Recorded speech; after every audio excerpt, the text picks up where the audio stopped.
Washington Yepes comparte un diálogo con el invitado.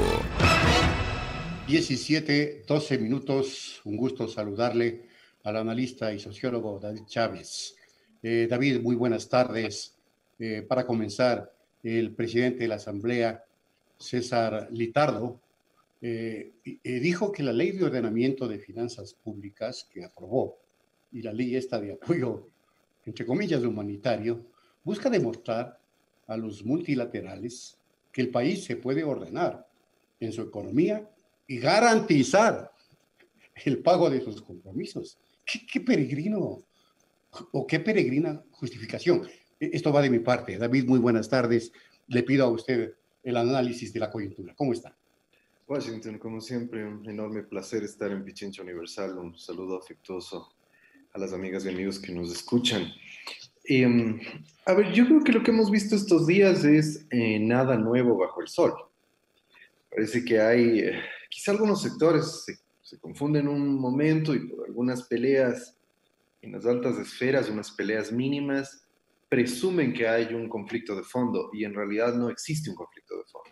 Hay un sólido acuerdo de este gran y amplio pacto de dominación que ha sostenido al gobierno de Moreno desde algo más de 2 años atrás, desde 2 años atrás para acá.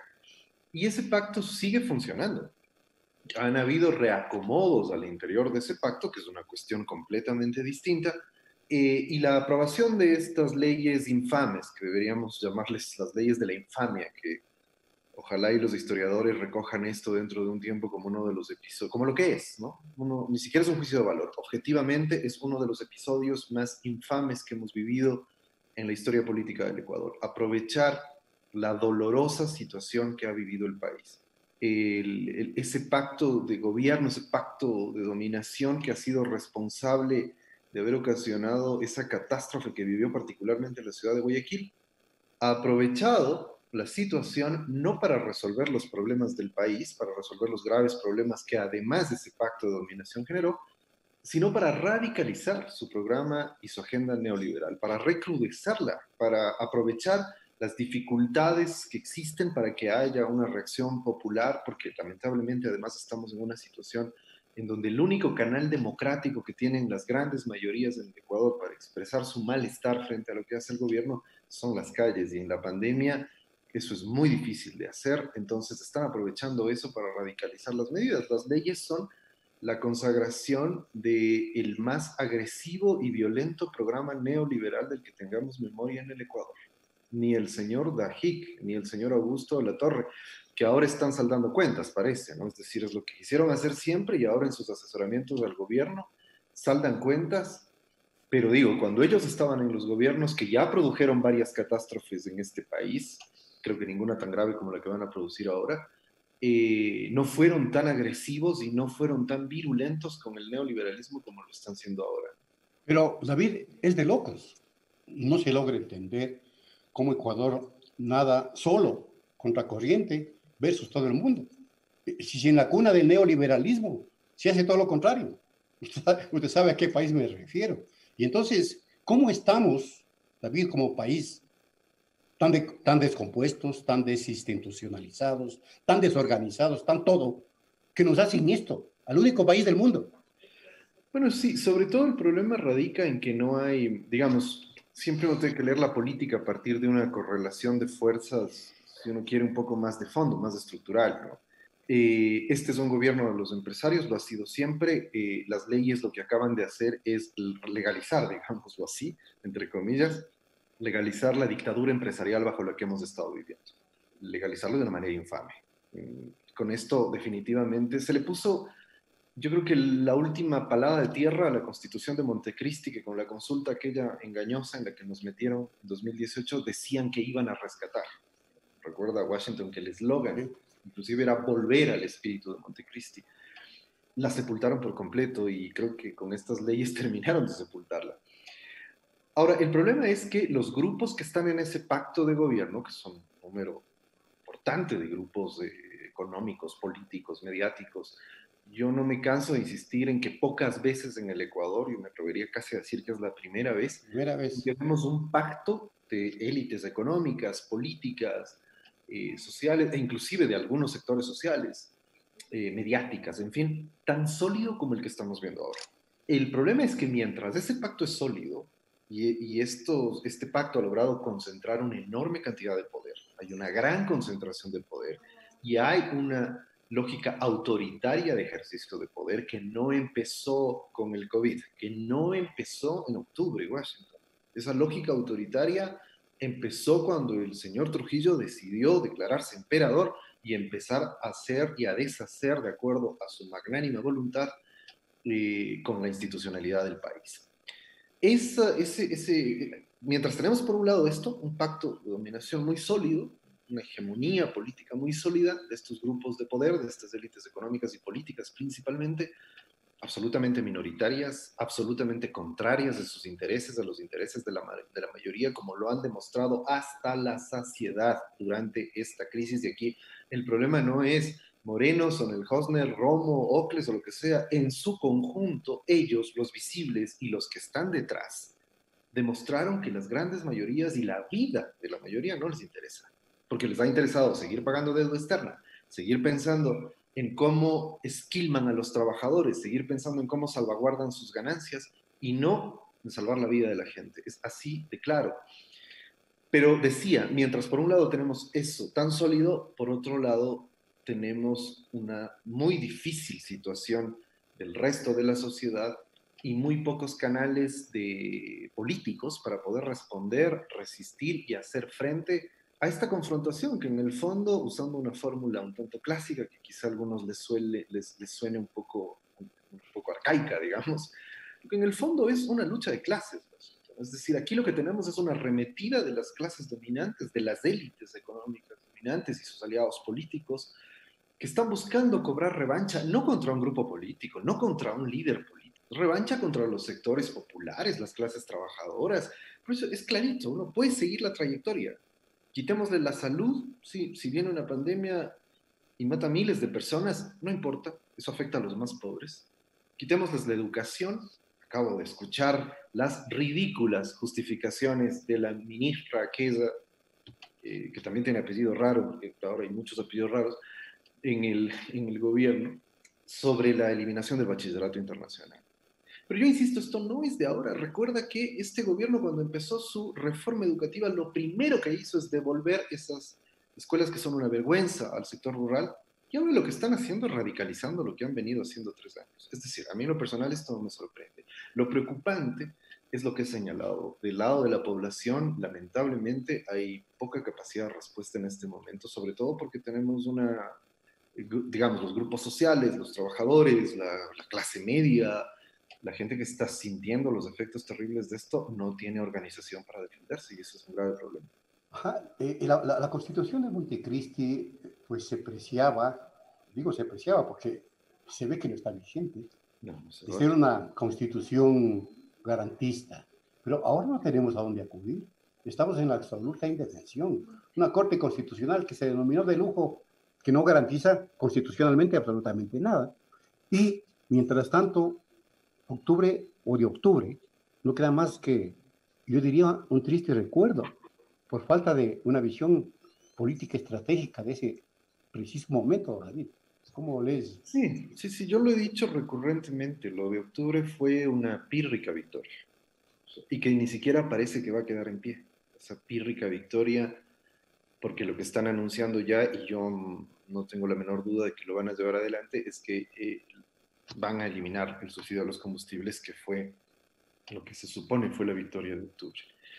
Lamentablemente, precisamente como has señalado, por un muy grave error estratégico de las dirigencias y de ciertos ideólogos y asesores de las dirigencias indígenas, pero sobre todo las dirigencias, ahí no, la decisión fundamental es de las dirigencias, que por reproducir estos cucos que ha construido la derecha para precisamente llevarse el país en peso, cometieron un grave error estratégico, ¿no? Y fue antes de la pandemia a mí me parecía muy difícil que pueda reconstituirse, porque, a ver, era bastante obvio que lo que el gobierno hizo es detener un momento las cosas, ponerlas en el congelador para luego retomar la estrategia.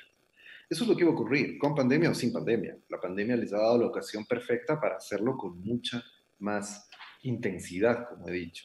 Y una de las dificultades era que se veía en el camino y en el horizonte que iba a ser muy difícil recomponer la capacidad de organización que se vio, o más bien de movilización más que de organización, esa condensación de energía social que se vio en octubre, era muy difícil de volver a tener en el Ecuador.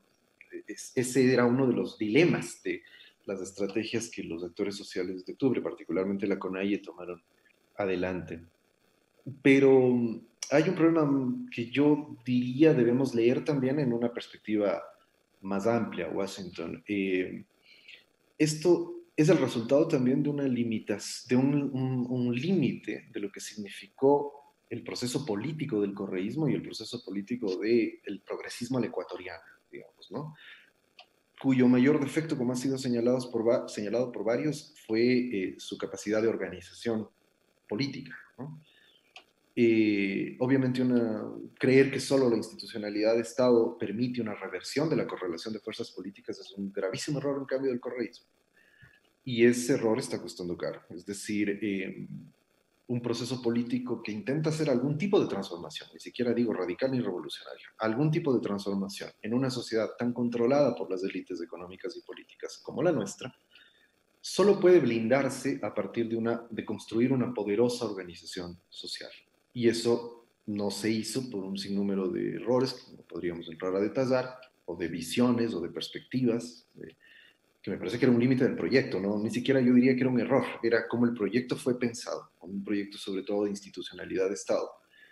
Y claro, eso te lleva a situaciones como las actuales. Los trabajadores no tienen ninguna capacidad de defenderse porque no están sindicalizados. Los trabajadores públicos, porque no, a mí siempre me llamó la atención, Washington, que no se haya vuelto al principio que tenía la Constitución del 78 respecto del derecho de sindicalización de los trabajadores públicos en la Constitución de Montecristi.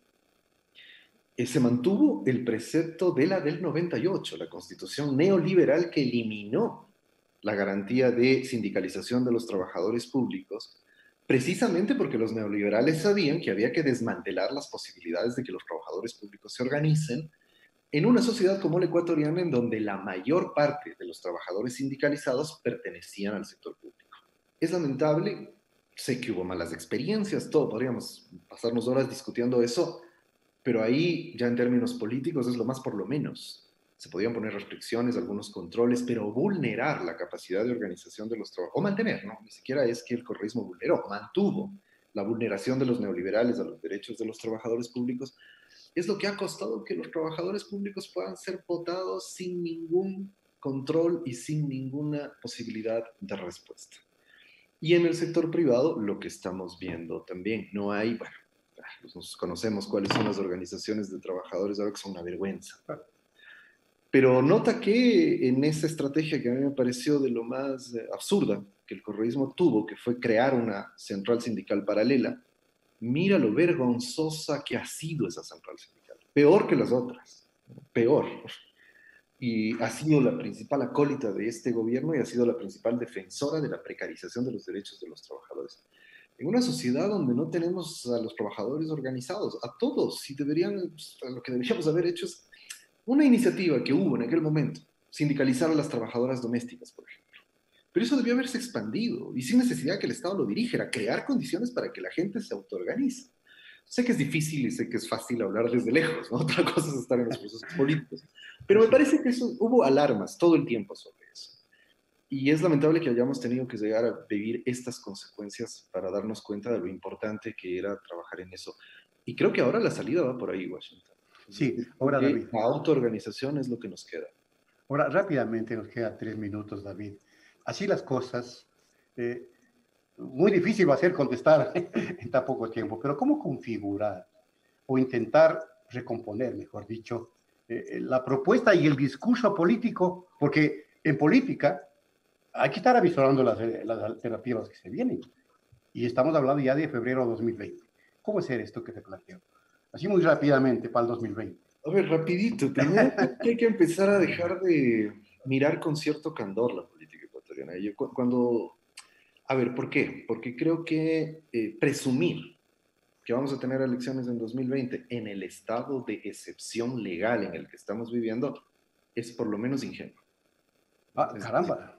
Presumir que va a haber elecciones y que va a haber, en primer lugar.